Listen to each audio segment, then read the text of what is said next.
Alô? Alô? Bom, queridos, vamos recomeçar. E a trajetória final, já que estamos falando de trajetória, né? Essa é a trajetória final.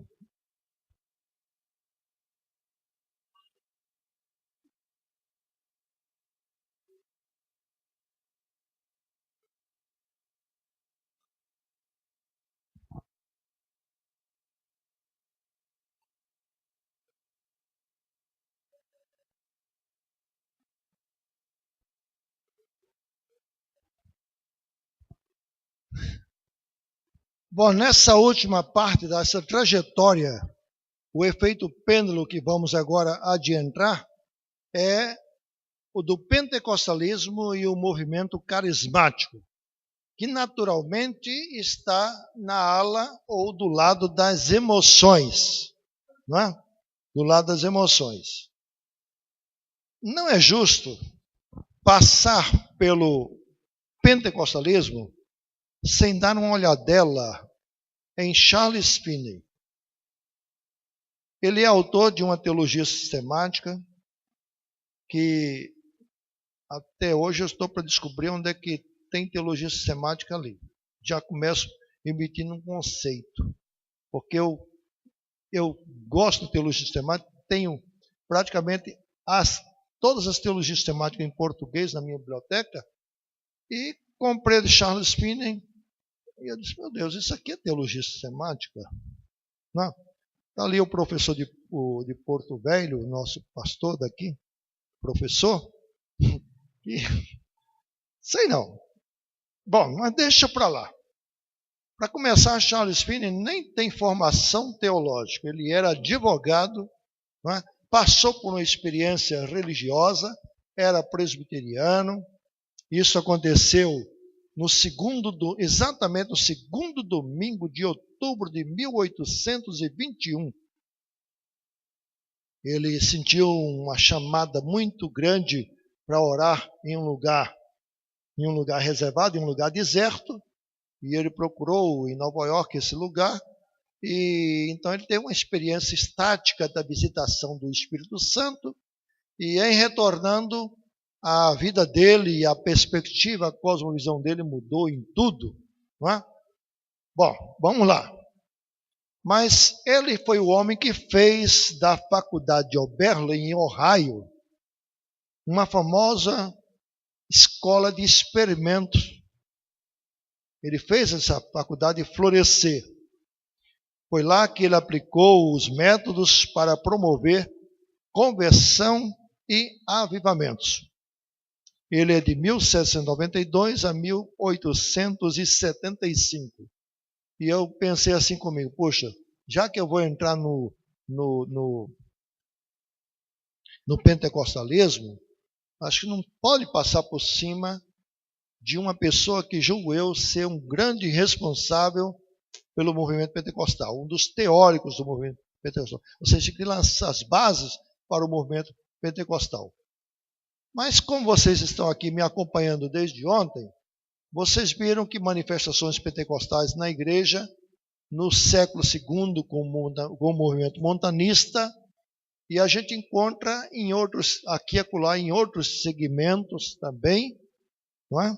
Mas, sem dúvida nenhuma, o movimento ele veio se criar um corpo no final do século XIX e o início do século XX. Sobre Finney ainda, ele teve uma influência fundamental sobre o renascimento estilo da teologia que surgiu no século XIX. Como já disse, veio de uma igreja presbiteriana em Nova York, mas ele confessou rejeitar o calvinismo tradicional e chegou até mesmo a declarar o calvinismo como sendo antibíblico. Escreveu obras sobre reavivamento, onde ele enfatizou o envolvimento da vontade de uma pessoa para a sua própria salvação. Eu posso dar rapidamente um testemunho, porque na década de 60 eu era muito jovem não é? E todos vocês conhecem um pouco de história, não só do Brasil, mas do mundo inteiro, sabe que a década de 60, de 1960, foi uma década de muita convulsão social, ideologias, muitas coisas mesmo. E eu não me arrependo de ter nascido na década de 60, ou melhor, de ter vivido a década de 60. Não nasci na década de 60, ter vivido a década de 60, porque traz grandes lembranças desta época, embora muito novo. Mas eu lembro que na década de 60, querendo ir para um seminário, eu falei para o meu pastor da Igreja Presbiteriana Central, lá de Natal, o reverendo Nizam Bahia, disse: pastor, eu quero ir para o seminário, mas eu não quero ir para o seminário presbiteriano. Eu quero um seminário avivado, eu quero um seminário... Eu acho a Igreja Presbiteriana fria e não queria estudar num seminário assim. Eu quero ser um pastor mais quente.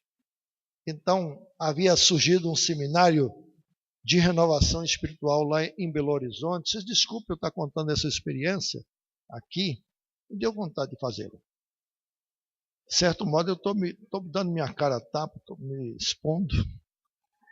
Mas o fato é que tinha nascido um seminário interdenominacional de renovação espiritual em Belo Horizonte. Aí, do pastor Renan Feitosa, eu disse: eu quero ir para lá. Aí o meu pastor, com muita paciência, e isso me ajudou muito no meu futuro, sabe? Ter paciência com alguns crentes. Ele começou a trabalhar comigo e dizendo assim: se você vai ser pastor presbiteriano, forme-se num seminário presbiteriano. Não, eu quero ser pastor presbiteriano, então forme um seminário presbiteriano.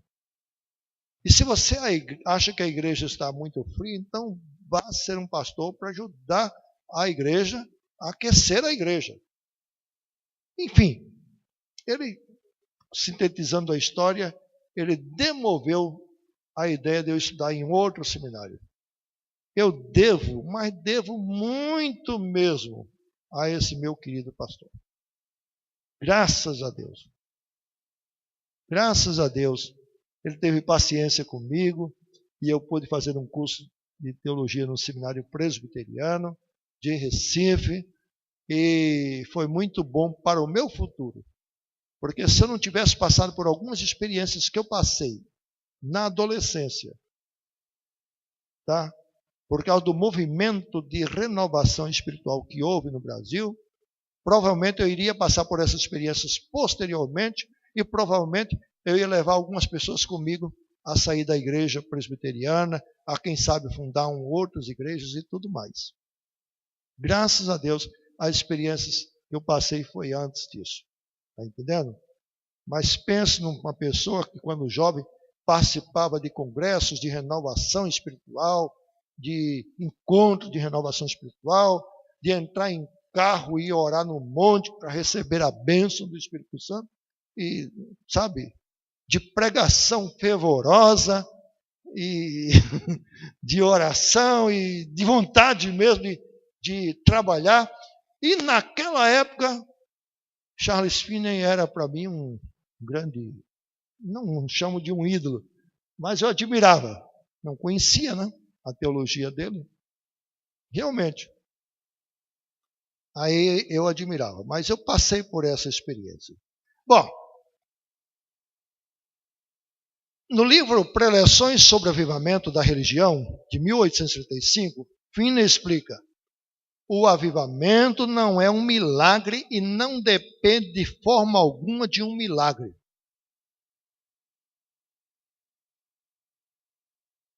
É o resultado do uso correto dos meios constituídos. Qualquer, desculpe-me dizer, pentecostal que vê essas palavras, que fala tanto em milagre, e vê Charles Finney dizer que avivamento não é milagre, mas é o resultado do uso correto de meios constituídos, provavelmente ele vai ficar escandalizado com Charles Finney. E com razão. Não é? Pois bem,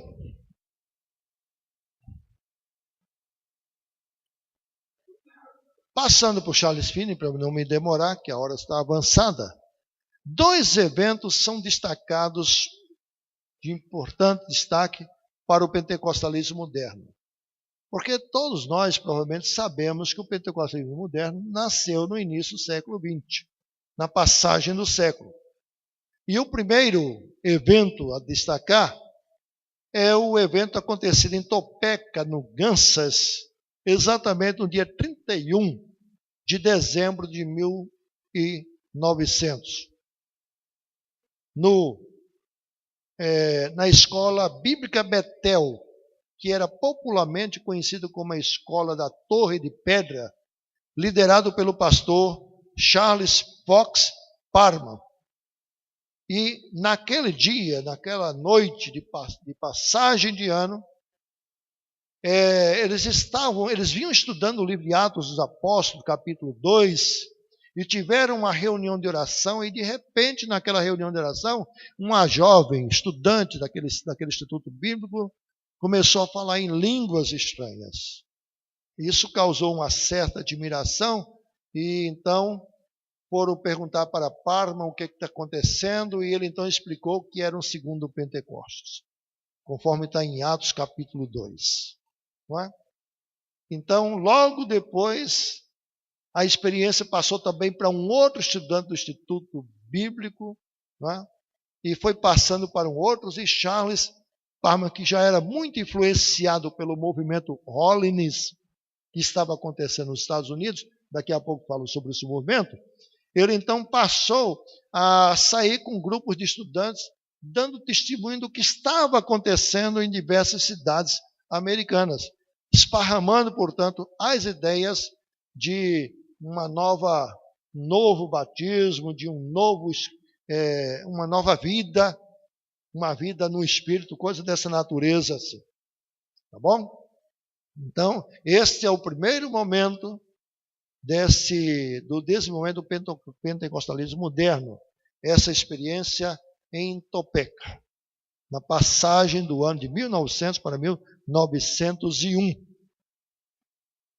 Bom, o segundo evento é o evento famoso da Rua Azusa, em Los Angeles, onde o personagem em destaque é um irmão cristão, um ex-escravo, certo? Um negro, inclusive cego de um dos olhos, e que tinha sido ovelha do próprio Charles Parham, e que aprendera muitas coisas, e que depois daquela experiência lá que ele ouviu falar de Topeka, ele abraçou a ideia de receber batismo com o Espírito Santo, embora ele não tenha ainda passado pela experiência de falar em línguas. Ele foi até a Rua Azusa, foi convidado para pregar, e lá então começou a haver um despertamento religioso que, classicamente, o movimento pentecostal considera como o início do movimento pentecostal na América. Tá? Esse movimento do ano de 1906 em Los Angeles. Como decorrência do metodismo, que agora eu vou falar um pouco, voltando ao metodismo, mostrando as raízes do pentecostalismo moderno, aonde elas estão. A gente pode ir para umas raízes bem remotas do montanismo, a gente pode ir também para o próprio pietismo alemão, por causa da ênfase na religião experimental. A gente pode ir para lá também, mas eu vou ficar aqui com o metodismo de John Wesley e também com o trabalho de Charles Finney como dois pontos importantes para formar o pensamento daquele que veio a ser o movimento pentecostal. Duas grandes influências, não é? Porque nós sabemos que no século XVIII houve o primeiro despertamento religioso na América. Citei hoje mesmo, na época de Wesley, de Jonathan Edwards e também de George Whitefield. E mais outros, e a Igreja Presbiteriana na América estava também bem envolvida com esse despertamento e tornou-se mais envolvida ainda no segundo despertamento religioso que aconteceu no século XIX. Pois bem, ali na América, como consequência, não imediata, mas como consequência remota dos despertamentos religiosos, vieram a existir, ainda no século XIX, duas igrejas diferentes que eu digo assim, diferente do protestantismo tradicional, do protestantismo histórico. Essa igreja primeira citada foi organizada em 1897, chamada Igreja de Deus em Cristo. E no ano seguinte, surgiu a primeira igreja pentecostal Holiness, que em outras palavras seria a igreja pentecostal de santidade. É isso o significado da palavra Holiness, em 1898. Portanto, a gente pode dizer o seguinte: antes daquela experiência de Topeka, final do ano de 1900, e antes ainda da experiência da Rua Azusa, já havia na América pelo menos duas igrejas de linha que não era chamado exatamente reconhecida assim, mas eram igrejas pentecostais. Essa igreja de Deus em Cristo e a igreja pentecostal Holiness. A influência de Wesley foi por causa da sua pregação de perfeccionismo, de perfeição cristã, de santidade plena. Aquela ideia de que a pessoa já nesta vida alcança santidade plena, que George Whitefield não concordava, nem o próprio Zinzendorf, apesar de petista, também concordava, o Wesley debatia-se com essa ideia de perfeccionismo. O Wesley era muito sistemático e desenvolveu metodismo que vem de métodos, certo?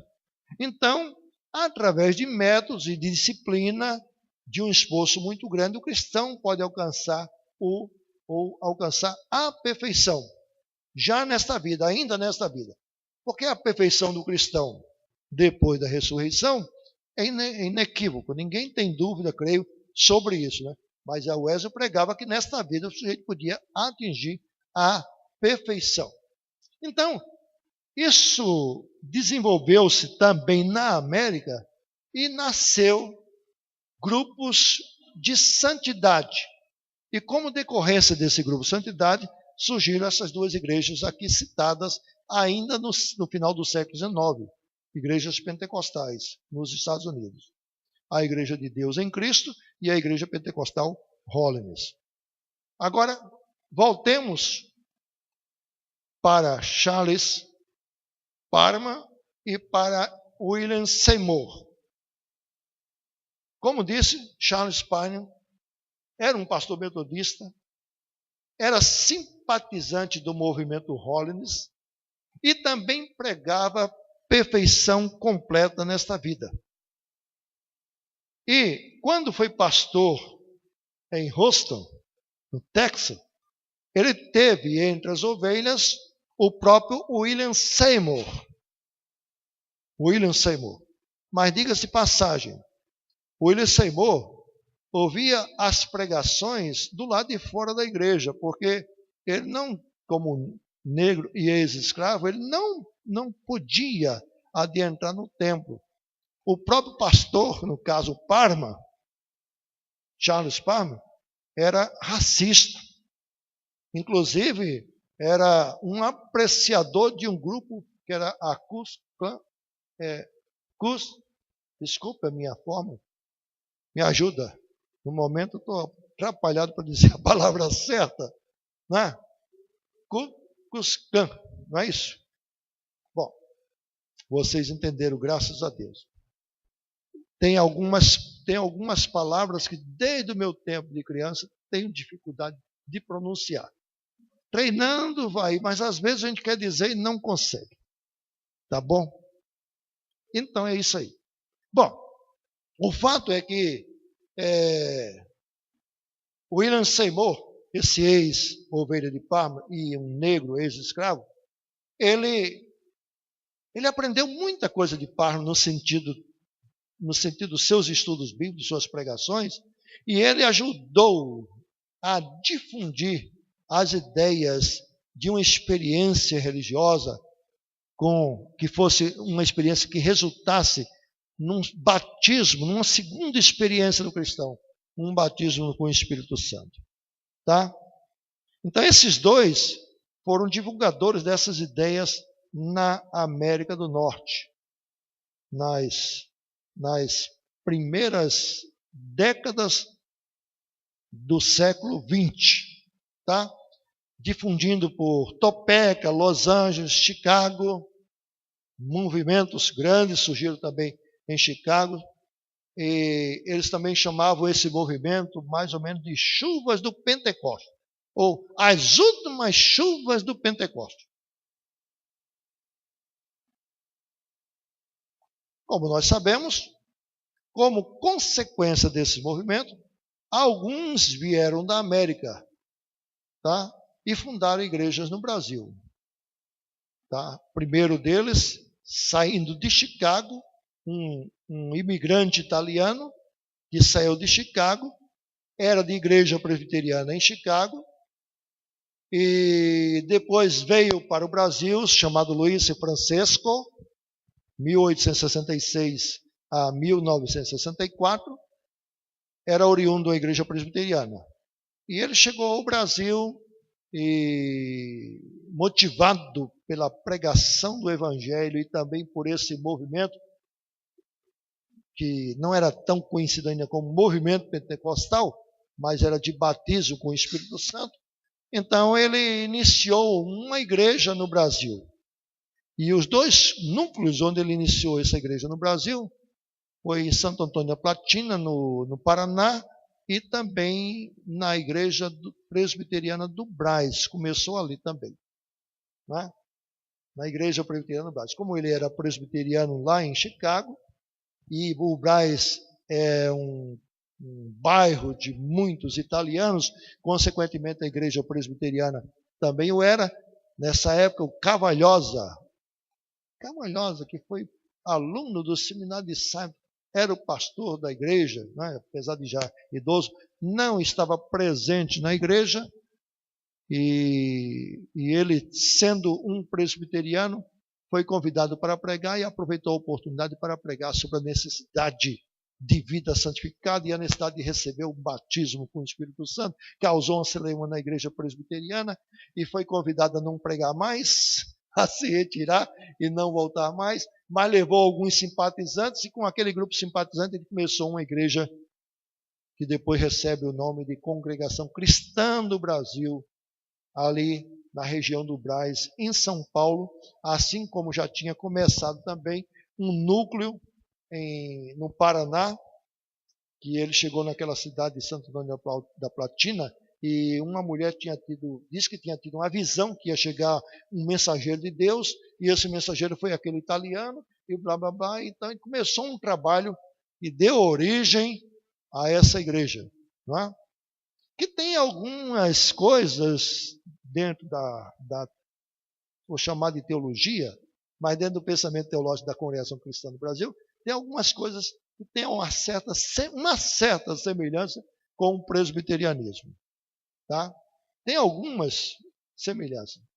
Questão dos escolhidos, de ungidos e outras coisas mais, mas sabemos que a Congregação Cristã do Brasil é grande, mas ela é um tanto sectária, ela não se mistura com as outras igrejas evangélicas do Brasil, ela vive completamente isolada, ela não faz cultos públicos, não faz culto no rádio, não faz culto em televisão, enfim, é tudo dentro do templo, não tem editora para produzir suas mensagens, suas ideologias, é um trabalho corpo a corpo, mas é um trabalho que tem crescido muito no Brasil, uma grande igreja no Brasil. Ele começou o seu trabalho no Brasil em 1910, portanto, ele começou antes do pentecostalismo que veio a seguir, que foi a Assembleia de Deus, não é? De modo que a igreja pentecostal, a igreja Congregação Cristã do Brasil, é a primeira igreja pentecostal no Brasil.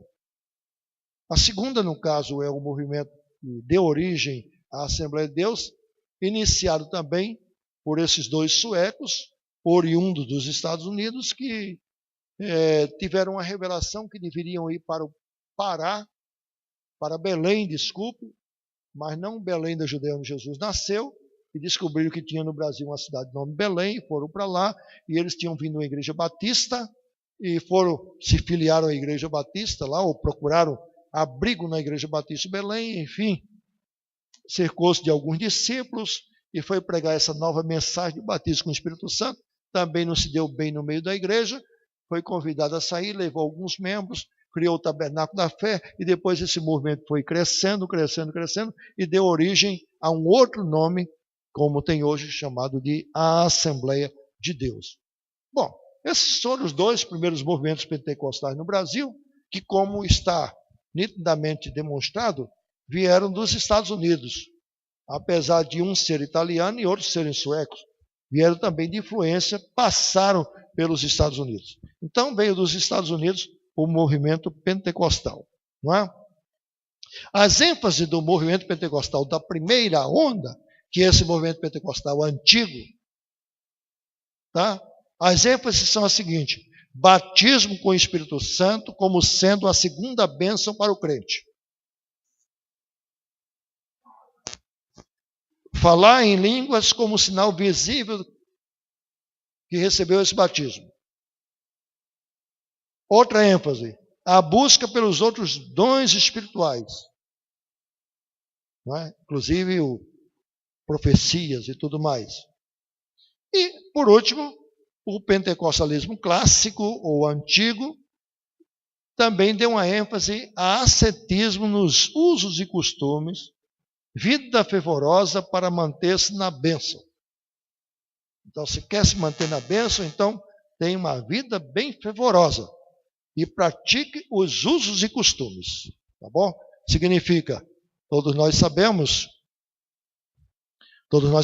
que as igrejas pentecostais brasileiras, particularmente,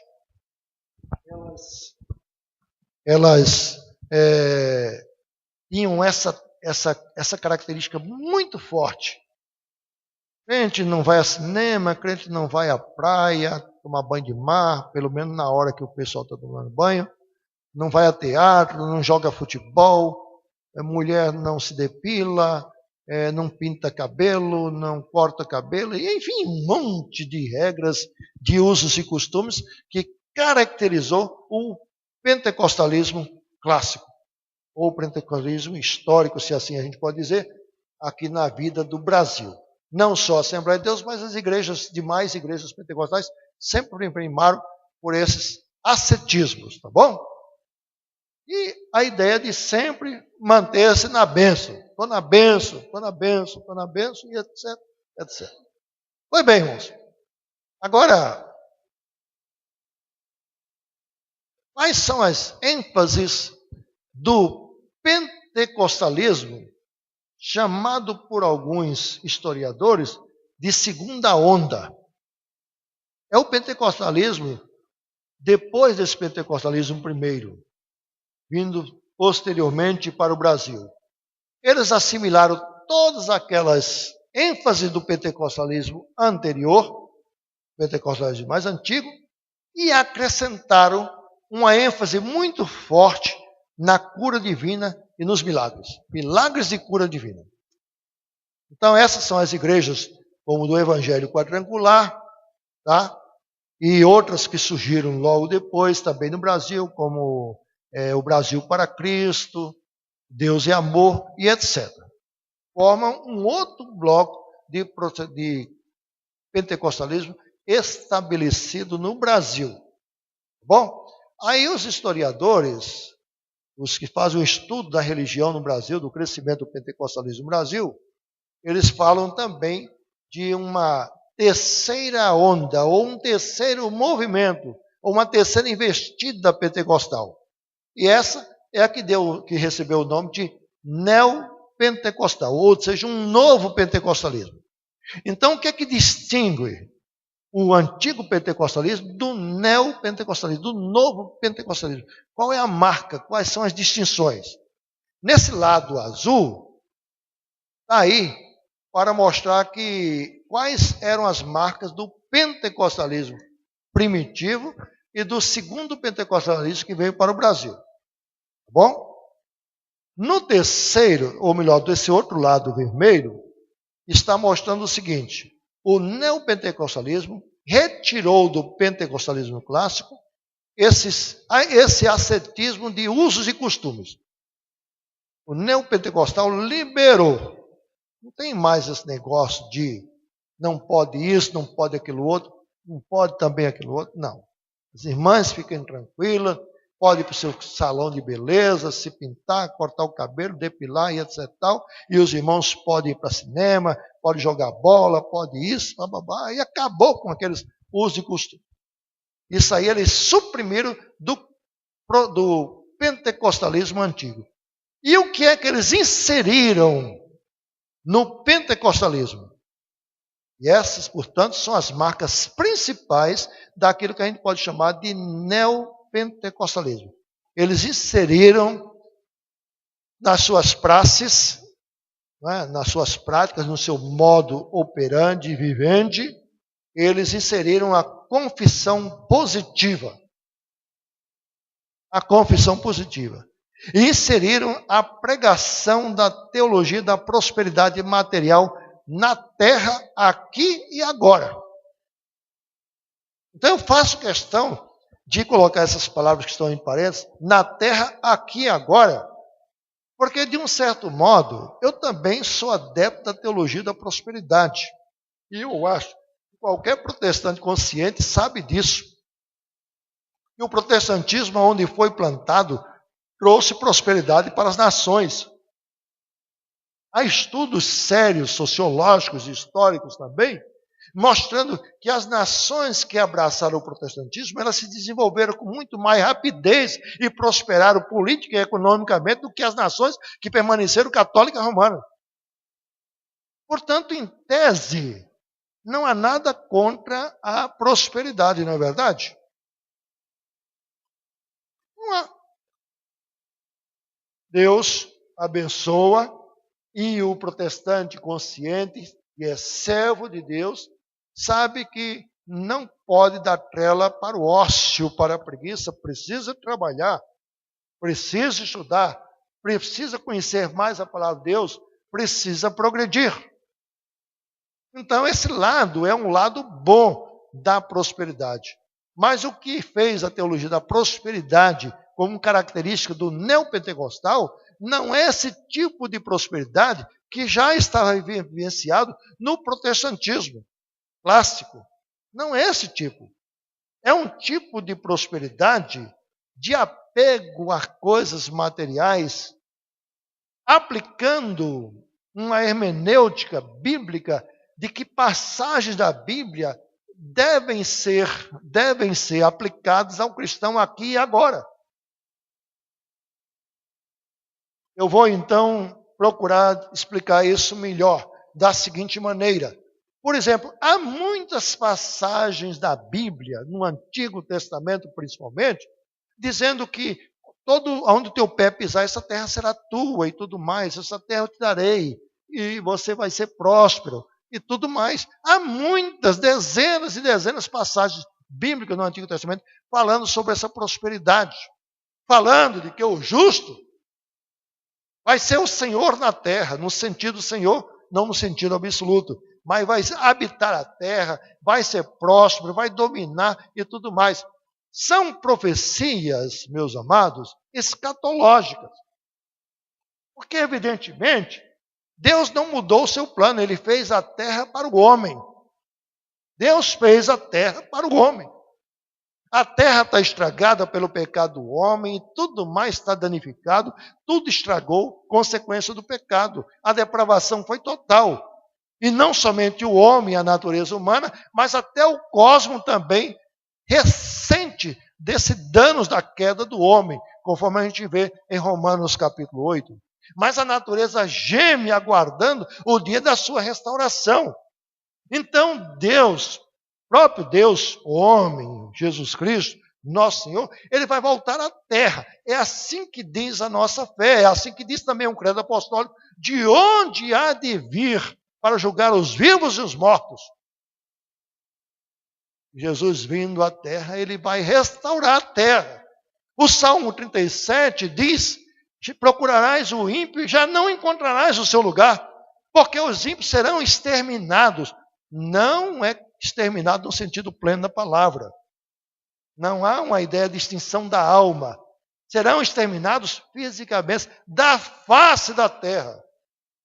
Então essa ideia é muito repetida em diversos salmos, principalmente no Salmo 37, que diz que os justos herdarão a terra e se deleitarão em abundância de paz. E assim, muitas passagens bíblicas, no Antigo Testamento principalmente, falam da prosperidade, que o cristão vai tomar conta da terra, vai ser o senhor da terra. Mas a teologia da prosperidade do movimento neopentecostal é diferente. É dizendo para o crente que ele é para tomar conta agora. É aqui e agora. Por isso, então, para reforçar essa teologia, foi criada a confissão positiva. Toma posse, declara, ordena. Deus prometeu e ele está enredado por suas promessas. Então, como eu vi um pregador dizer isso já mais de uma vez através da mídia, ele dizendo assim: porque Deus vai fazer nem que não queira, porque nós vamos ordenar em nome de Jesus e ele vai ter de fazer o que ele prometeu. Então é essa a confissão positiva, que é mais ou menos embasado como aquele livro que diz assim: há poder nas suas palavras. Claro que existe todo um neurolinguismo, existe toda uma proposta de positivismo também, não é? De pensamento positivo, relembrando Norman Vincent Peale, nos seus best-sellers, O Poder do Pensamento Positivo. Tudo isso foi renascido dentro do pentecostalismo, dando origem a essa nova interpretação, essa nova hermenêutica pentecostal, chamada de neopentecostalismo. Agora, meus irmãos, observem. O ser humano, não é só o brasileiro, não, mas o ser humano gosta de movimento, o ser humano gosta de prosperidade, quer ganhar dinheiro, quer ser o cabeça, não quer ser cauda. Então ele vai às igrejas e ele recebe toda aquela mensagem positiva, aquela mensagem que é um neurolinguismo, tá? É realmente influenciadora. O ser humano gosta das curas também, gosta de estar como senhor da situação. O ser humano gosta de pagar o preço, de um certo modo, pelos benefícios e pelas bênçãos. Então as igrejas encomendam campanhas de 7 dias, de 7 semanas, campanha disso, daquilo outro, como uma forma de enredar o fiel e de dizer para ele o seguinte: você não pode quebrar o elo da campanha, senão você perde a bênção. Então, as pessoas vão indo, e essas igrejas enchem dessas promessas numa hermenêutica descontextualizada da Bíblia, evidentemente, mas muito contextualizada dentro do humanismo e do iluminismo, que dão ênfase ao ser humano e à capacidade humana. Então, isso aí, o Wesley desenvolveu, Charles Finney desenvolveu mais ainda, e outros mais, e não dá mais tempo, mas eu poderia também lembrar aqui as influências, ou melhor, os teóricos do movimento neopentecostal, que vai praticamente nascer com a ciência cristã, lá na América do Norte, tá? Com Kenyon, com Kenneth Hagin e vários outros teóricos, e particularmente Kenneth Hagin teve suas obras traduzidas para o Brasil e fortemente difundidas através da igreja neopentecostal internacional, né? A igreja internacional. Então, difundiu as obras, etc. Tal. Aí, tudo bem, irmãos. Inegavelmente, são as igrejas que mais crescem no Brasil. Mas a proposta é atraente. A proposta é atraente. A ética e a vida, tá? A forma de viver são muito contraditórias na grande maioria desses cristãos. Mas o fervor e a busca pela prosperidade e a busca por ganhar vidas para fazer números na igreja, não é? Alcançar o seu padrão, alcançar a sua meta, as igrejas tornam-se comerciais, as igrejas tornam-se instituições não religiosas, mas instituições basicamente comerciais, ramo de negócio mesmo, que atrai, que dá lucro, que dá assistência, que, enfim, depois vai caindo até nos absurdos de se construir templo de Salomão no Brasil e não tem limite. O céu é o limite. O céu é no bom sentido, viu? Porque se eu quisesse dizer mesmo o que eu tenho vontade de dizer, não era o céu não. Mas não tem limite. Tá? Agora, aqui e acolá, a gente vê crentes presbiterianos, reformados, pelo menos teoricamente, achando que isso causa inveja. Irmãos, isso não deve causar inveja. Nós temos os nossos defeitos, nós temos também os nossos problemas. Tem alguma família cristã na terra que não tenha problema? Tem algum ser humano que não tenha problema? Tem alguma família ou algum ser humano que não tenha defeito? Tem alguma igreja também que não tenha defeito? Nós temos falado aqui, durante essas noites, sobre o efeito pêndulo na história da igreja. Exatamente esses desvios. A igreja sair do rumo, dando ênfase na emoção ou ênfase no intelecto. Mas saiu do rumo. O movimento pentecostal saiu do rumo. Tem muitas coisas, no entanto, para nos ensinar. E tem muitos perigos também dentro do movimento pentecostal. Porque o que está acontecendo com as igrejas pentecostais do Brasil é que, numa larga escala, elas estão bandeirando-se para o neopentecostalismo. Porque dá mais resultado. Dá mais procura, dá mais efeito, dá mais resposta. É o pragmatismo mesmo, prevalecendo em todas as questões.